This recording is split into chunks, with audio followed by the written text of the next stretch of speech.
From massive multi-car collisions to cars almost flying off the track, and even some just ending upside down, these are the 20th crazy crashes in NASCAR history. First up on the list, we got Jeff Bodine's near-fatal crash at Daytona. His car was completely torn apart and slid across the track. I mean, it's an absolute miracle he came out alive. Yeah, we got trouble. This is gonna hurt.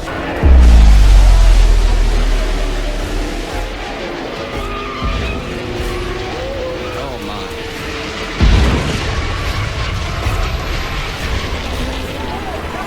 And watch as they take Jeffrey out, and he tries to take the mask off as they're taken to the ambulance. Next at number 19, we have this brutal crash that Mike Harmon barely survived.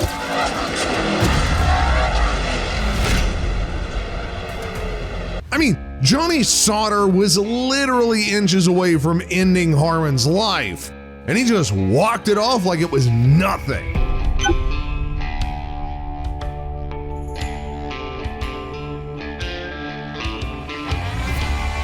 But at number 18, we have Bobby Allison's infamous crash in Talladega. The real we have a problem.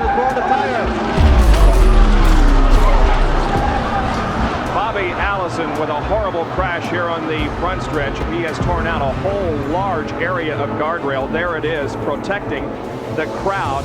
Thank the heavens he just didn't plow through the catch fence, because it would have been a whole lot worse if he did.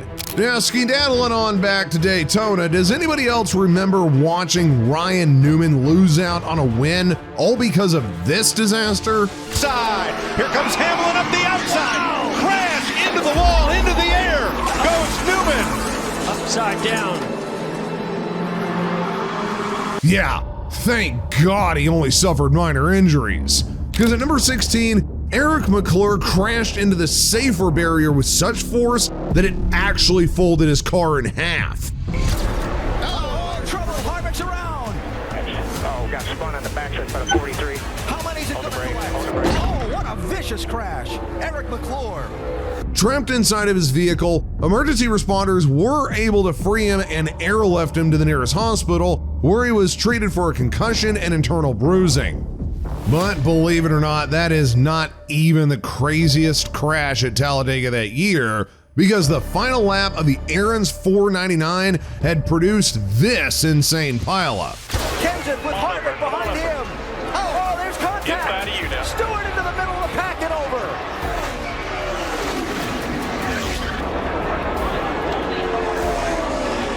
And a huge wreck to end this race. Tony Stewart went completely airborne like an airplane, and cars were sprawled out all over the track.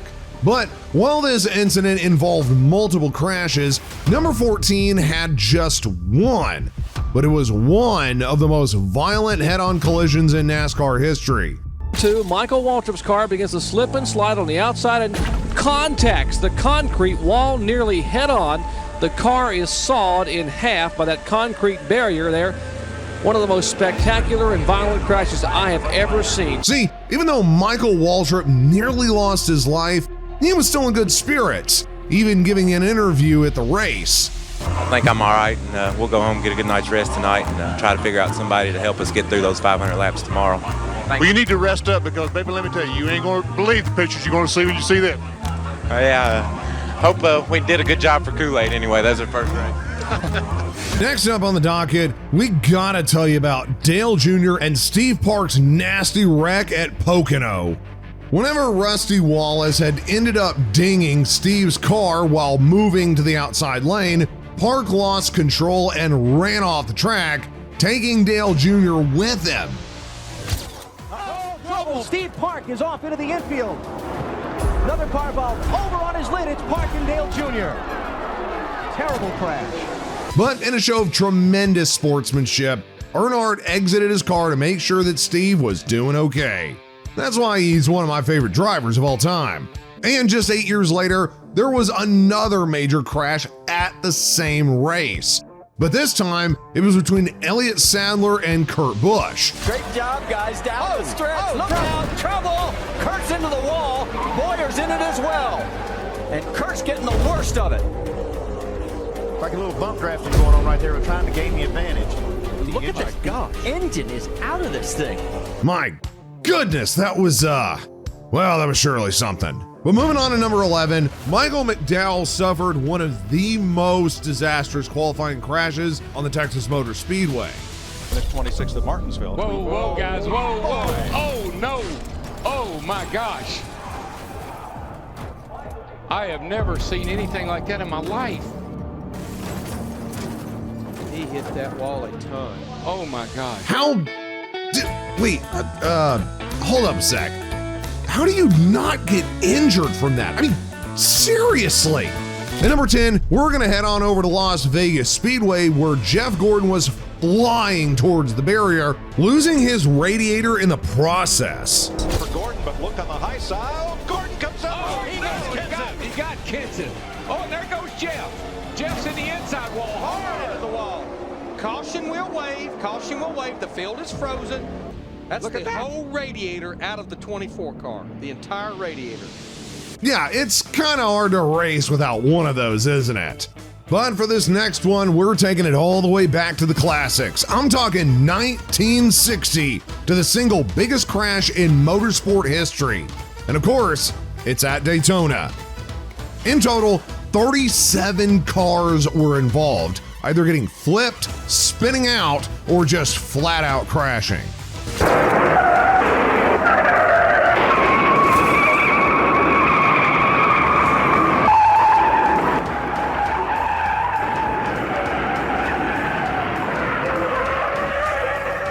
most fantastic pileup in auto racing history takes 37 cars out of the race.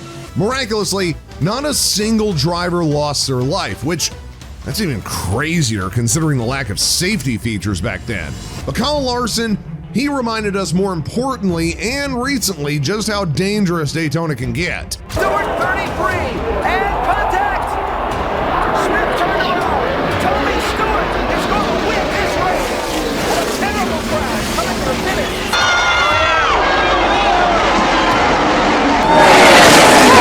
Oh God! Oh my God! Who is that? I don't know. Thank God for that catch fence, because who knows what would have happened to the fans if his car went straight into him. And at number 7, we're going to keep it right here in Florida at Daytona, because why not? You see, back in 1984, Randy LaJoie, who, yes, is Corey's father, found himself airborne after swerving onto the grass. Oh, level and in trouble is 07 LaJoie. Randy LaJoie slamming into the wall. Randy LaJoie out of Norwalk, Connecticut, destroying his automobile. His car was left completely destroyed, and I don't want to sound like a broken record, but it truly is a miracle he didn't have any major injuries. Sitting pretty at number 6, Ryan Preece made our hearts skip a beat when he flipped nearly a dozen times before finally stopping.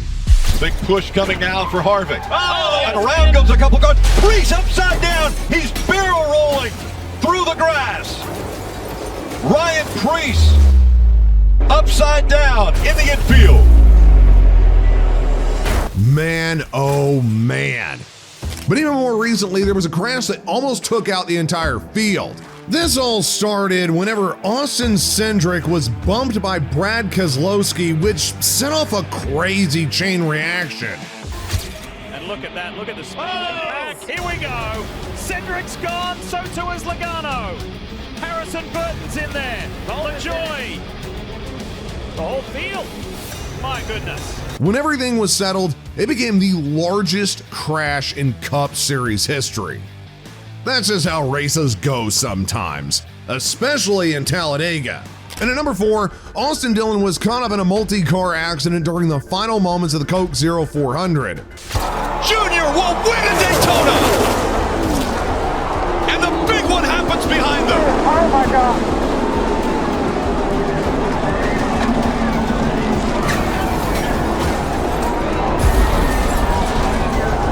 Now, while he was able to walk it off, much to the delight of the fans, for the biggest next high-speed collision, we're going to go on to the Atlanta Motor Speedway where Steve Grissom was in the wrong place and at the wrong time.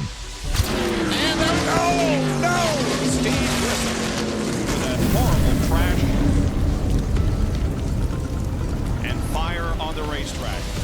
The fact that he shattered a concrete wall and walked away from a massive fire is just a testament that NASCAR drivers, well, they're just built different. Now, coming in at number 2, we got Ricky Craven, who survived this giant pileup. To the wall, then Gordon comes up, gets tagged, and spins around. And Ricky Craven right in the middle of it, his car gets airborne. You can see it flipping up to the outside wall, just coming apart, and then is hit down on the inside by Elton Sawyer. It looks like the car number 27. Now, to round things out, why don't I just remind you about the time that Kyle Busch was the unluckiest driver in a big one. They can't do this for 10 laps. Eric Jones around. Back across the field. The big one, part 2 at Daytona. Yeah, they can't do this. Even after suffering multiple broken bones, he did manage to win the championship that year, which is just insanely impressive. There you go, folks. Those are the 20th crazy crashes in NASCAR history. Also, make sure to like and subscribe to the channel to keep up with all things NASCAR. Remember, my name is Turbo, and I'm going to be uploading a lot of cool NASCAR stuff for you guys coming up. So stay tuned, stick around, and we'll catch you next time.